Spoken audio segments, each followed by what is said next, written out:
열매 맺는 가지.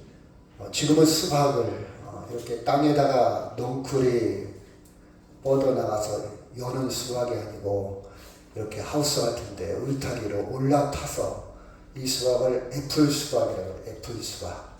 저도 종자를 아직 구하지는 못했는데 구해서 한번 심어보고 싶어요. 굉장히 많이 열리기도 하고 당도도 높고 이렇게 깎아서 쪼개서 먹는 수박이 아니고 깎아서 먹는 수박. 이것이 요새 유행이고 그렇다고 그래요. 이 포도나무는 포도나무 한 그루에 4,000송이가 열린다고 그래요. 그렇죠? 한 나무에서 4,000송이. 포도나무 심는 목적은 열매를 위해서 심는 거예요. 이파리도 아니고 가지도 아니고 열매를 맺어야 되겠죠. 대단한 열매입니다. 4,000송이. 여러분, 포도나무 비유가 나오는데요. 포도나무의 특징은 팔레스타인 지방 지중해성 농업, 지중해성 기후라고 그래요. 일주량이 참 많습니다. 그래서 프랑스, 이탈리아, 팔레스타인 지방에는 포도 농사가 아주 잘 돼요. 천박한 땅에서도 포도는 잘 자랍니다. 일주량이 많이 필요하고요. 그런데 문제는 병충해가 굉장히 심해요. 저도 어렸을 때 우리 주변에 과수원이 많이 있었는데 그 과수원에서 쓰는 농약은 굉장히 독한 농약을 씁니다. 일본말 같은데요. 호립도라는 농약이 있어요. 이 농약이 굉장히 강해서 이걸 쓰지 아니하면 벌레가 죽지 않아요. 그래서 그걸 빌려다가 벼에다가 채소에다 쓰면요 굉장히 독한 농약, 지금도 생각이 납니다. 병충해가 가기 때문에 겨울에 가지치기, 그 껍질 속에 그 애벌레나 그 유충들이 많이 살고 있어서 깨끗하게 관리해주지 않으면 그 다음 해에 병충해가 많이 발생하는 걸 봤어요. 그래서 굉장히 깨끗하게 정리해서 불에 태우기도 하고 가지치기를 하기도 하고 그런 것을 제가 기억이 납니다. 또 포도나무의 특징은 풍성한 열매를 맺습니다. 여러분 아까도 했지만 4,000송이, 어떤 팔레스타인 그 지방에서 포도송이 한 송이를 두 장정이 메고 가는 모습을 제가 한번 보여준 적이 있죠. 이게 포도나무의 나름 일조량 천박한 땅에서 잘 되고 이런 특징이 있습니다. 자, 본문에 있는 내용에 들어가 보면 하나님을 농부라고 비유를 했어요. 비유, 그렇죠? 그리고 예수님을 포도나무, 나무, 그리고 제자들을 열매가 달리는 가지. 여러분, 포도송이는 어디에서 열립니까? 가지예요, 가지. 새순에서 열립니다. 그래서 그 나무 연령, 제가 나무 공부를 좀 했는데요. 나무를 딱 봤을 때 이거 몇 년 됐을까 이렇게 육안으로 판단할 수 있는 것은 가지가 몇 개 생겼을까? 가지에 또 가지에 또 가지에. 가지 하나가 1년씩이잖아요. 우리나라 나무를 잘라보면 나이테가 있습니다. 나이테. 무늬가 있죠. 근데요, 열대지방의 나무를 잘라보면 무늬가 없어요. 우리는 사계절이 있기 때문에 무늬가 생기는 거예요. 겨울에는 성장하지 않고 여름에는 성장하고 무늬가 있어요. 틀려요.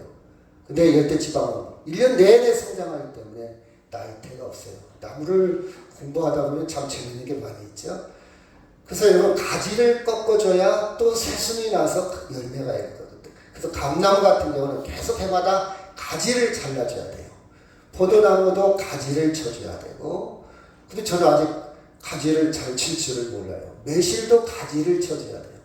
그냥 놔두면 많이 열릴 것 같죠. 근데 가지를 쳐줘야 새순이 나서 가지에서 열매를 맺습니다. 그래서 제자들은 가지라. 자, 하나님은 뭐라고요? 농부. 예수님은 포도나무. 제자들은 열매가 달리는 가지. 이렇게 비유를 합니다. 2절 같이 한번 읽어볼까요? 시작.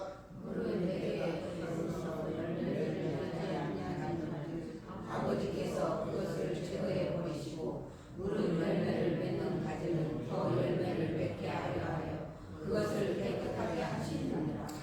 자, 가지는 전체 열매를 맺어야 합니다. 열매를 맺지 않는다면 포도농사, 포도나무를, 포도가지를 유지할 이유가 없죠. 열매가 목적이 열매. 열매가 포도 농사를 하는 최고의 목적입니다. 그렇죠? 열매를 맺어야 한다.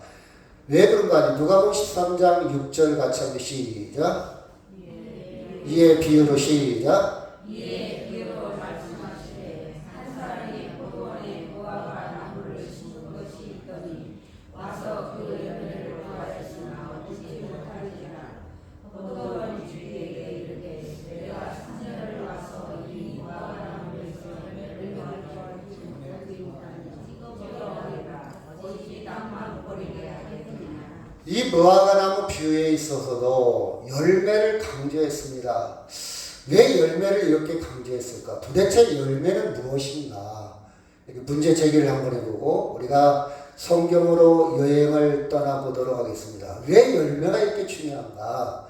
왜 열매를 강조했을까? 2절도 보니까 제거해버린다 해서 열매가 없으면 제거해버리고 또 누가복음에 있는 말씀이니까 찍어버린다. 그렇죠. 아예 그렇죠. 이 나무를 없애버린다. 아주 강하게 강조를 하고 있습니다. 2절 시작. 물은 내게 샘물이 있어 열매를 맺지 아니하는 아버지께서 그것을 제거해 버리시고 물은 열매를 맺는 가지는 더 열매를 맺게 하여 그것을 깨끗하게 하시니라. 저처럼 가지가 열매를 맺기 위해서는 포도나무에 붙어 있어야 합니다. 접목이라고 그러는데요. 접목. 붙어 있어야 된다. 여러분, 나무는요, 이렇게 나무에 보면 가운데는 심 가운데는 아무 의미가 없어요. 채관이라고 그러는데, 나무 껍질에서 물이 타고 올라가서 나무는 성장해요. 껍질의 그 안쪽, 아예 껍질 그 바로 안쪽, 속 중심은요, 아무 의미 없어요. 힘도 없고요. 힘이라고 하죠. 목재로도 의미도 없고 딱 나무를 잘라보면 가운데는 싹 썩었어도 옆에 부분이 살아있으면 나무는 잘 성장합니다. 그렇죠? 거기에 물을 타고 올라오거든요. 물을 타고. 이 가지가 그 물줄기, 물을 타고 올라가는 데만 정확하게 맞춰놓으면요. 가지는 살아요.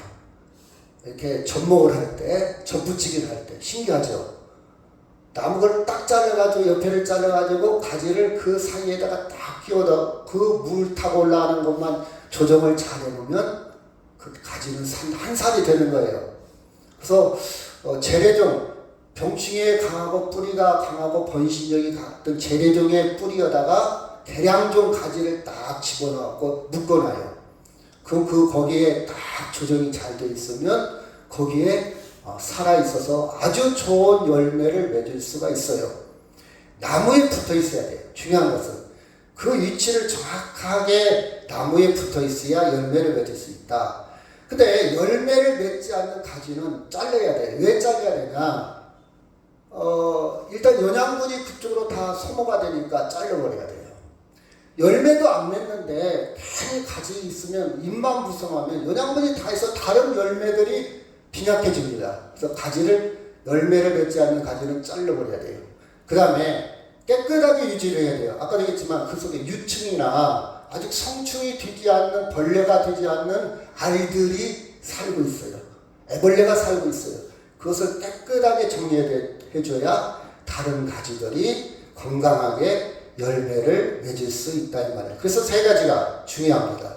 열매를 맺기 위해서는 나무에 붙어 있어야 되고, 그렇죠? 죽은 가지는 열매 맺지 않는 가지는 제거를 해야 되고 깨끗하게 유지해야 된다. 3절 시작.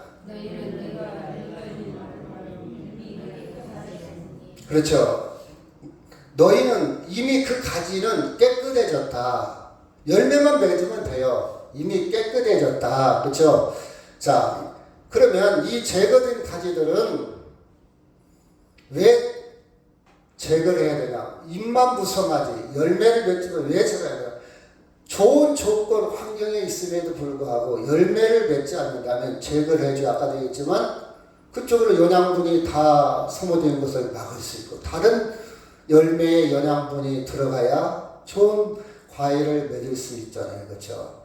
여러분이 어떻게 생각하면 제거한다는 말에 조금 불편해할 수도 있어요. 아니 하나님은 농부는 그래도 살려야 할 거 아니냐. 사랑의 주님, 그렇죠?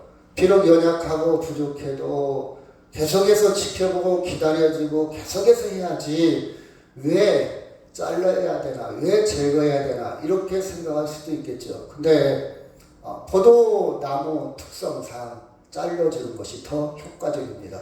예를 들어서 가지가 많다 보면요 열매를 많이 맺을 수도 있어요. 근데 일반적으로 열매가 너무 많으면 또 우리가 조금 씨알이라고 그랬죠.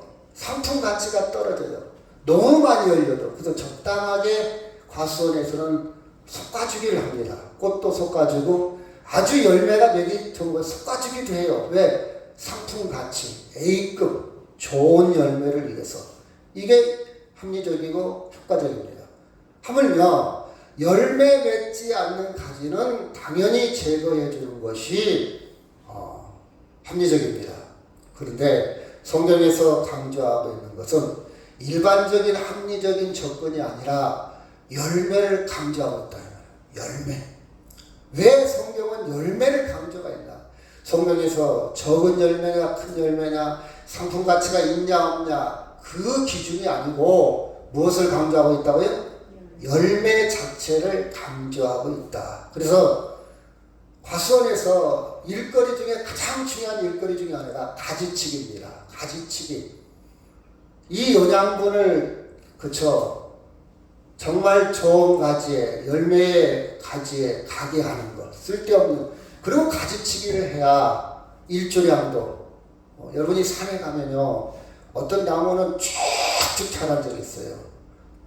왜 쭉쭉 가는데 쭉쭉 자라요? 거의 밀집이 조밀도가 아주 강한데 햇볕을 보려고 햇볕 싸움하고 있어요. 나무들은 햇볕을 녹색식물은 햇볕을 안 보면 죽습니다. 햇볕 보려고 쭉쭉 자라요. 위에서 경쟁, 이거 수간이라고 그러는데요. 경쟁하고 있어요. 그래서 예를 들어서 편백나무 숲에 가면 밑에 하층식물 풀이 전혀 자라지 않습니다.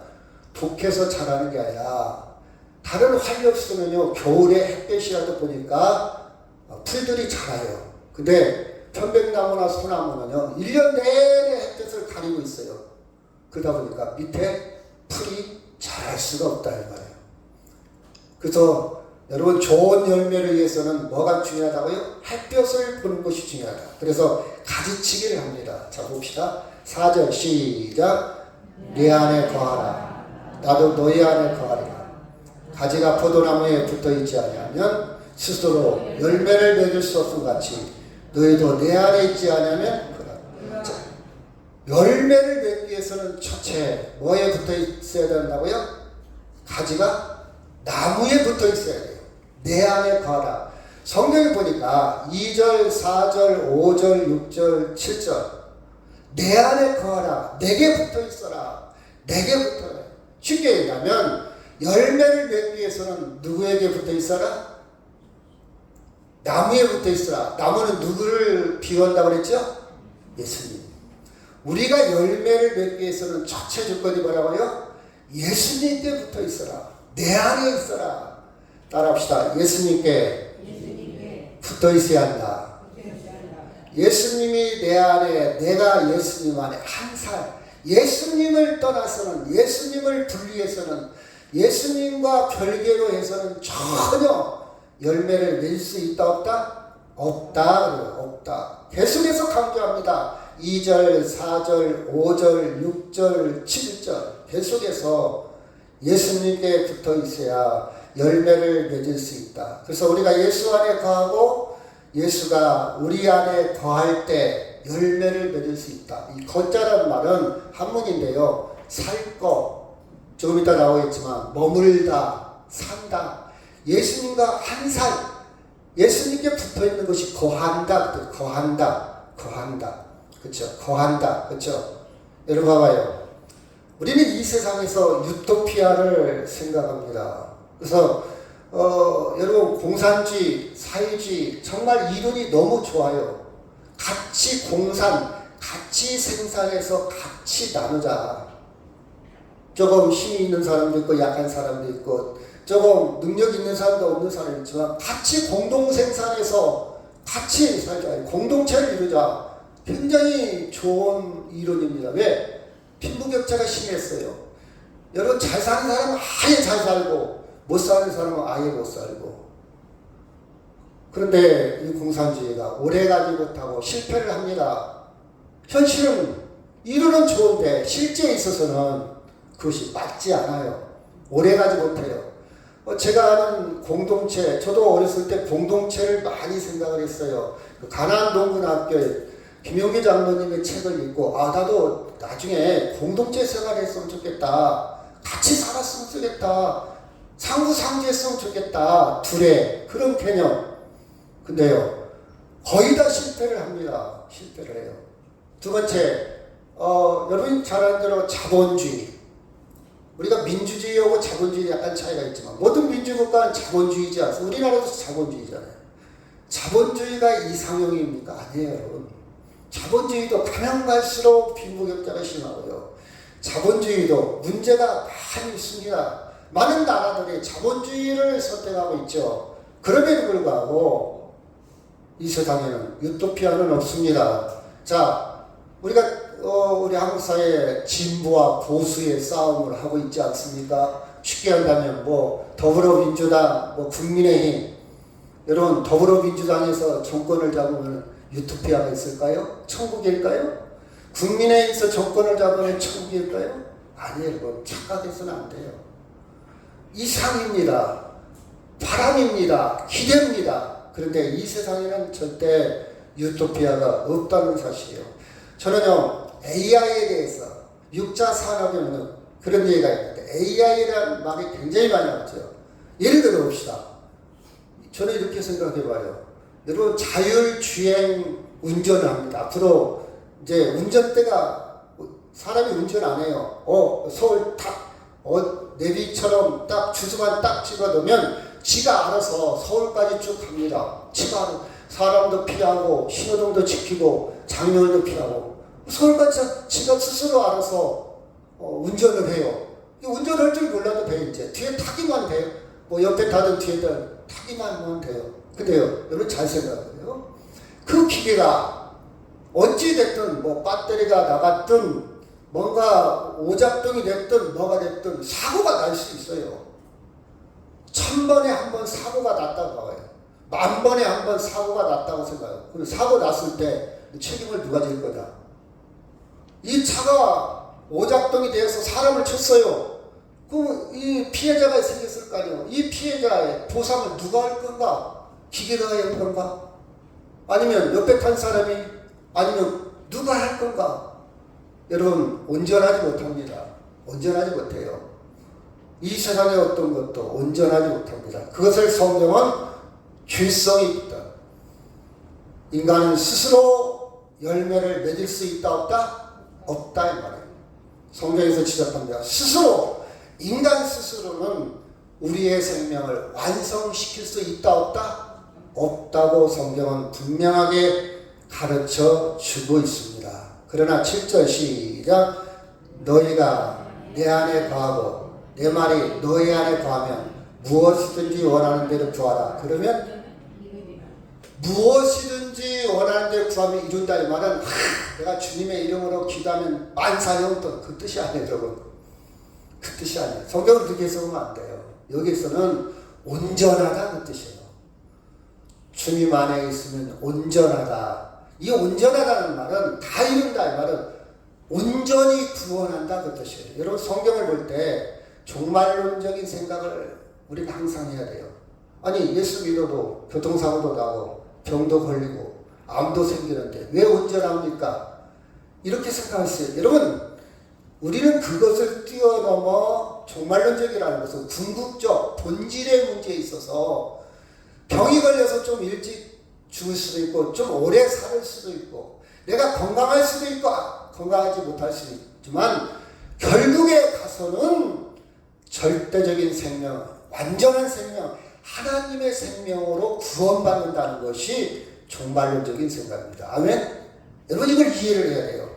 이걸 이해를 못하면 내가 기도했는데 병이 안 낫네. 내가 예수 믿는데 이걸 무한히 끝내. 이렇게 여러분 세상의 공식으로만 접근하다 보면 혼란이 올 수가 있어요. 그 뜻이 아니고 내는 33살에 처형을 당해도 구원이 있고, 내가 복음을 증거하다가 순교를 당해도 구원이 있고, 구원이 있다는 것은 절대적인 생명, 영원한 생명, 하나님의 생명에 들어간다는 것이 구원입니다. 아멘. 어린아이는요 최고의 가치를 사탕으로 판단합니다. 저 사탕 나 줘 안 줘? 만약 사탕을 엄마가 안 주면 못 놓아 옵니다. 목숨 걸고 울어요. 그게 어린아이의 가치야. 근데 어른이 되면요 가치가 좀 올라가요. 사탕에 목숨 걸지 않아요. 너 먹어. 저 같은 경우는 이제 나이가 먹었으니까 누가 사탕 주면 안 먹어요. 여러분 설탕이 좋은 거 아니잖아요. 그렇죠? 설탕은 혈액에 염증을 가중시킨다고 했죠. 드시면 사탕, 설탕 안 먹어야 돼요. 당도 안 먹어야 돼요. 그렇죠? 여러분 제가 그랬잖아요. 매실을 엑기스 담을 때 설탕을 집어넣어요. 그 균이 설탕을 먹고 자라요. 가중 증가시키는 거예요. 그래서 발효화되는 거예요. 우리 혈액에 염증도 단 거 많이 먹으면요 가중이 됩니다. 그래서 드시는 설탕을 하면 가치가 달라지는 거예요. 생각이 달라지는 거예요. 조금씩 성장할수록 지식이 좀. 우리의 구원은 이 땅에 병이 낫고 안 낫고 그 수준이 아니고 그걸 뛰어넘어 내가 순교를 하고 33살에 십자가에 죽는다 할지라도 하나님은 선언합니다. 종말론적으로 뭐라고 선언? 다 이루었다. 아멘. 이 구원을 여러분이 볼 줄 알아야 눈이 열리고 세상을 올바로 판단할 수 있고 해석할 수 있는 거예요. 그래서 다 이루리라 말은 온전한 구원을 이야기하고 있는 거예요.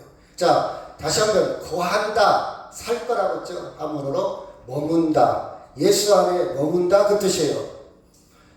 예수님 말을 지키면 내 말에 지키면 여러분 이게 와닿겠습니까? 이 성경을 기록할 때는 로마가 지배돼. 그리스 문화가 굉장히 발달. 로마 그리스 문화. 그리스는요, 그때 당시에 그리스는 철학자들, 현학자들 굉장히 지식과 철학이, 과학이, 문명이 최고의 수준이었어요. 그렇죠? 그 당시에 예수님의 말 쉽게 얘기하면 씨알도 안 먹혀요. 와닿지 않아요. 무슨 얘기하는 거예요 지금.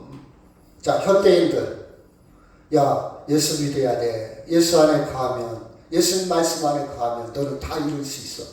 현대인들한테 이것이 와닿겠습니까? 와닿지 않죠. 전혀 와닿지 않죠. 이러면 길거리에서 예수 믿으세요 들립니까? 현대인들이 들어요? 안 들어요. 화장지를 나눠주고 음료를 나눠주고 그거 받지 않습니다. 거부합니다. 와닿지 않아요. 전혀 와닿지 않아요. 관심이 없어요. 무관심입니다. 여러분 이 시간도 성경에 대한 관심이 있고 하나님에 대한 관심이 있어야 말씀이 들리는 것이지, 하나님 말씀에 관심 없으면 전혀 말씀이 와닿지 않아요. 그런데 볼까요? 자, 요한복음 14장 5절 시작. 도마가 이르되 주여 주께서 어디로 가시는지 우리가 알지 못하거늘 그 길을 어찌 알겠사옵나이까. 예수께서 이르시되 내가 곧 길이요 진리요 생명이니 나로 말미암지 않고는 아버지께로 올 자가 없느니라. 그렇죠? 도마의 이야기는 인간의 실존, 인간의 모습을 그대로 설명하고 있습니다. 어디로 가는지 사람들은 몰라요. 제가 3가지 질문을 항상 한다고 그랬죠. 제가 어제 학교에 가서도 아이들한테 야 너희들은 평생 이 3가지 질문을 하고 스스로한테 질문하고 너 스스로 답을 찾아야 된다. 나는 누구인가? 나는 어디에 있지?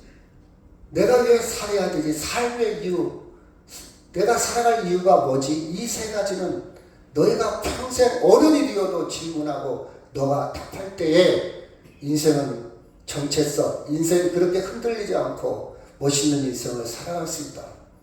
내가 누구지? 여기 보니까 내가 어디로 가는지 알지 못합니다. 우리가 어디로 가는지 알지 못하는 것이 인간의 솔직한 질문입니다. 예수님이 분명하게 얘기합니다. 내가 길이다, 진리다, 생명이다. 아버지께로 가는 것은 절대적인 생명의 세계를 이야기하고 있습니다. 저는요, 이 말씀이 와닿아요. 이 말씀이 믿어져요. 제가 굉장히 철학책을 좋아해요.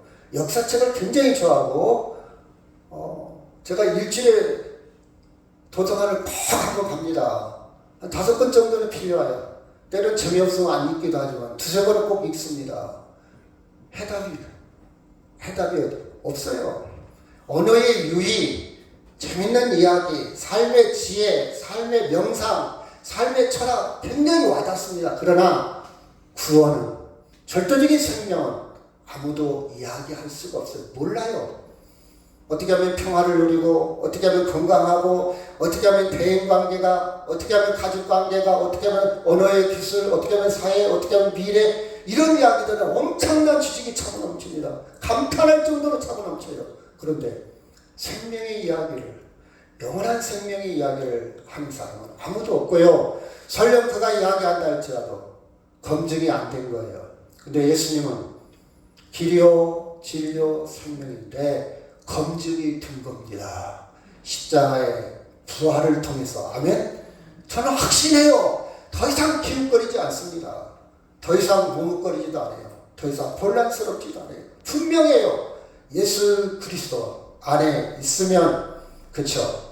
예수 그리스도 안에 머물면, 그쵸? 여러분, 그러면 어떤 열매를 맺어야 할까? 열매, 성령의 9가지 열매. 어떤 생각할 수 있죠? 우리 장로님이 기도해 보죠. 전도의 열매, 구제의 열매, 봉사, 아니면 정치적인 열매, 정의. 물론 이런 열매도 아름다운 것들이죠. 이 세상에서 필요한 것들입니다. 그런데 성경에서, 본문에서 말하는 열매는 이런 종류의 열매가 아닙니다. 그 이상의 것이에요. 자, 여기에 있습니다. 8절 시작. 너희가 열매를 많이 맺으면 내 아버지께서 영광을 받으실 것이요 너희는 내 제자가 되리라. 열매와 영광은 굉장히 관련이, 상호작용, 굉장히 열매와 영광은 상관관계가 깊습니다. 영광이 뭘까? 우리 설사님, 영광이 뭐라고 그랬죠? 하나님처럼 되는 거. 영광스럽습니다. 세상에서 영광, 금메달을 따서 영광, 그 정도의 영광이야. 우리의 영광은, 성경에서 말하는 독사, 헬라어 독사로, 그 영광은 하나님처럼 되는 거. 피리머리, 하나님처럼 되는 거. 절대적인 생명에 들어가는 거. 이게 영광입니다. 이게 열매예요. 열매.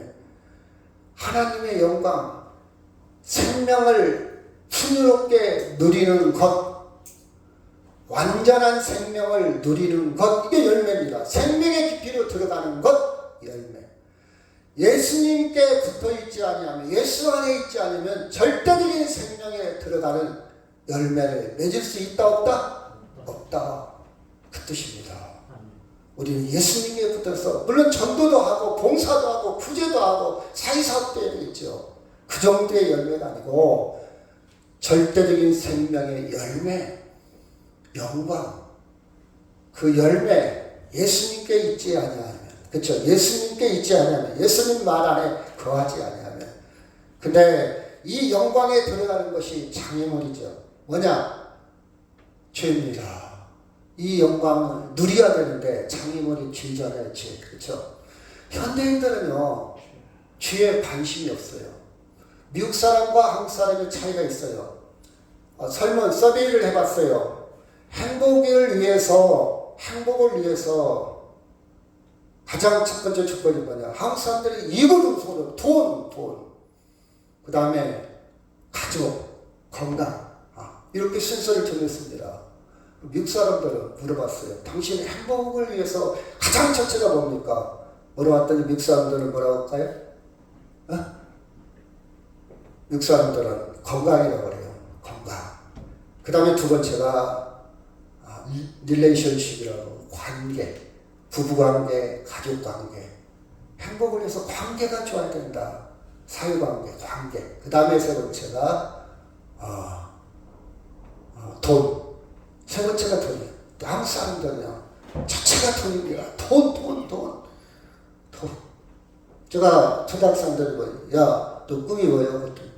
저요 건물주 되는 거예요. 건물주. 초등학생들 그래요. 건물주. 애들이 대부분 돈입니다. 돈. 우리 아이들이 왜 이렇게 망가졌을까? 5월 5일 날 되는데, 야, 우리 어린이 노래 한번 불러. 아무도 몰라요. 어린이날인데도 초등학생들이 어린이날 노래도 몰라. 동요를 안 불러. 트로트만 부르나? 아니면 TV에서 나오는 유행가 아니면 도라이, 10대들이 부르는 그 노래만 부르나? 아이들이 동요를 잃어버렸어. 참, 나는 가슴이 아파요. 왜 아이들이 동심의 세계, 동요를 잃어버렸을까? 동심을 잃어버렸을까? 아이들이 돈이요, 돈. 거의 다 아이들 돈이요, 돈. 어린이들도 마찬가지. 여러분, 건강이 잃어버리면 돈이 의미가 있습니까? 건강이 세월을 사줍니까? 돈이 내 인생을 사줘요? 물론 돈도 순기능이 많아요. 돈도 필요합니다. 근데 첫 번째는 저는 아니라고 봐요. 꼭 굳이 순서를 정한다면 저도 첫째가 건강이라고 봐요. 건강. 돈 벌기 위해서 젊었을 때 건강은 다 망가집니다. 그리고 망가진 다음에는 그 건강은 또 찾게도 버는 돈을 또 다 써요. 뭔가 조금 모순이지 않습니까? 차라리 건강 유지하면서 돈을 조금 적게 버는 것이 그게 더 효과적이지 않아요? 제가 저번에 얘기했잖아요. 제가 노인들 인터뷰를 많이 해봐요. 어르신 용돈을 안 모자라세요? 둘 중에 하나예요. 남는다는 사람이 있고 노인들이 모자라는 사람이 있어요. 어떤 사람이 남냐? 병원 잘 안 가는 사람은 남는데요. 병원 맨날 가는 사람은 용돈이 부족하네. 그럼 뭐가 중요합니까? 건강이 중요하잖아요. 그렇죠? 여러분, 건강도 물론 용하는 건 아니겠죠. 근데 돈보다는 건강이지 않을까. 이런 현대인들에게 주의 이야기, 와닿지 않아요. 전혀 와닿지 않습니다. 전혀 와닿지 않아요. 돈은 와닿아요. 돈. 빨리 돈 벌기 위해서. 그래서 지금 초등학교 학생들의 심각한 것 중에 하나가 인터넷 도박. 심각합니다. 인터넷 도박. 아이들이요, 중학생들, 초등학생, 도박 엄청 많이 하고 있어요. 돈, 한탕주의. 쉽게 돈 버는 거. 아이들 너 용돈 이번에 어린이날 얼마 받았어? 저 5만원 줬어요. 나는 50만원 있는데요. 단위가 달라요. 근데 물론 그 돈을 잘 쓰는 아이도 있지만 도박하는 아이들도 의외로 많습니다. 우리 엄마 아빠들은 몰라요. 우리 아이들은 착한 줄 알아요. 현 주소가 그렇습니다. 자, 누가복음 12장 19절 지난주도 했는데요. 같이 한번 볼까요? 시작. 또 내가 내 영혼에게 이르되 영혼아 열의 슬픔을 많이 쌓아두었으니 평안히 쉬고 먹고 마시고 즐거워하자 하리라 하되 하나님은 20절 시작. 하나님은 이르시되 어리석은 자여 오늘 밤에 내 영혼을 더욱 찾으리니 그러면 내 준비한 것이 후회 없이 내게 21절. 자기를 위하여 재물을 쌓아두고 하나님께 대하여 우리가 부족한 자가 이와 같은 인생의 목적을 돈으로 목적을 삼는 사람이 있어요. 하나님에 대한 생각은 빈약합니다. 관심이 없어요. 근데 저나 여러분은 예수 믿는 사람은 하나님에 대한 관심, 하나님에 대한 빈도, 하나님에 대한 부분이 부유하기를 주의 이름으로 축원합니다. 아멘. 우리는 종말론적으로 생각을 해야 돼요. 당장 먹고 마시고 즐기고 창고를 더 크게 쌓았다고 해서 절대적인 평화, 절대적인 구원, 절대적인 기쁨은 전혀 아닙니다. 자, 1절, 2절, 3절 시작. 나는 사도나무여 내 아버지는 누구라 물은 내게 기도있어 열매를 맺지 아니하는 자는 아버지께서 그것을 저에 버리시고 물은 열매를 맺는 가지는 더 열매를 맺게 하려 하여 그것을 깨끗하게 하시니 3절. 너희는 내가 이르된 말로 이미 깨끗하게 이미 우리는 깨끗해졌어요. 이미 우리는 승리했습니다. 이미 우리는 결론 났어요. 이미 우리는 구원받은 자입니다. 아멘. 문제는 누리는 거예요. 우리 하나님의 자녀로 온전한 구원으로 절대적인 생명의 생일이 이미 들어갔습니다.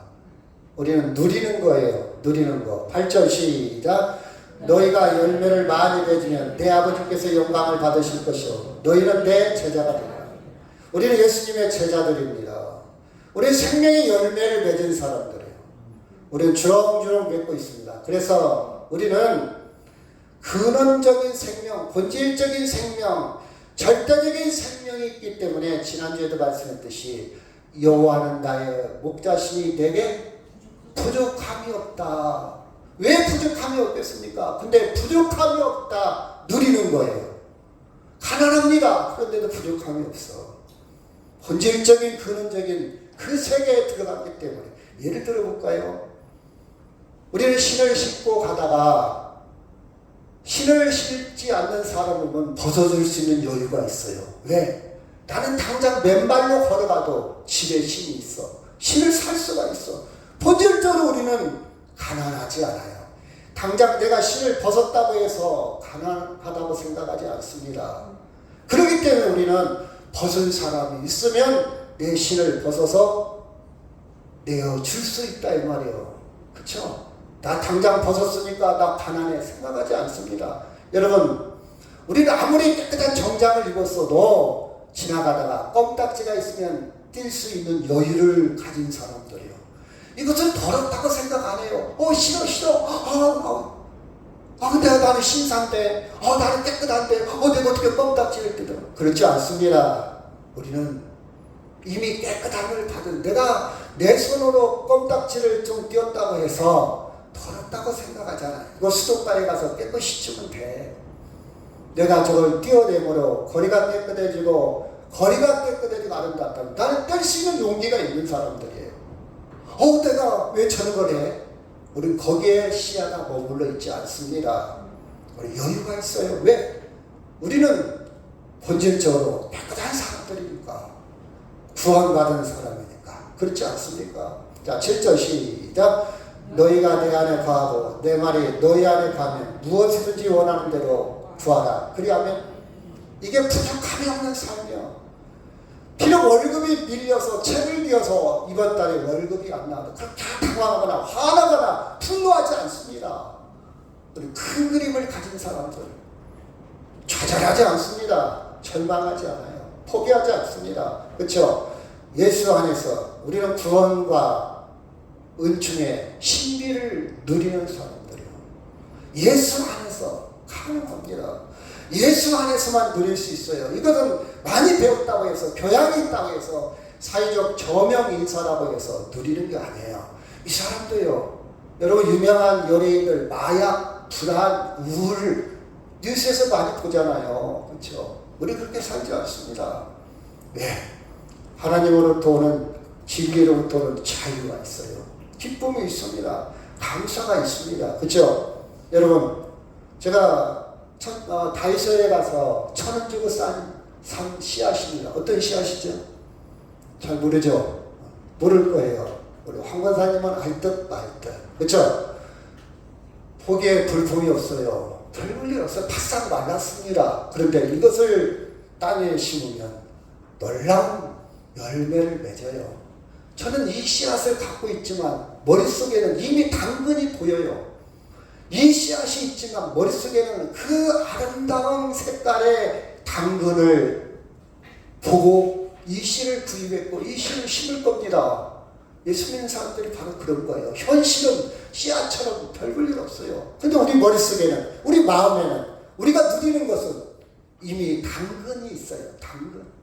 이미 당근이 있어요. 이게 예수 믿는 거예요. 이게 예수 믿는 거예요. 이게 열매입니다.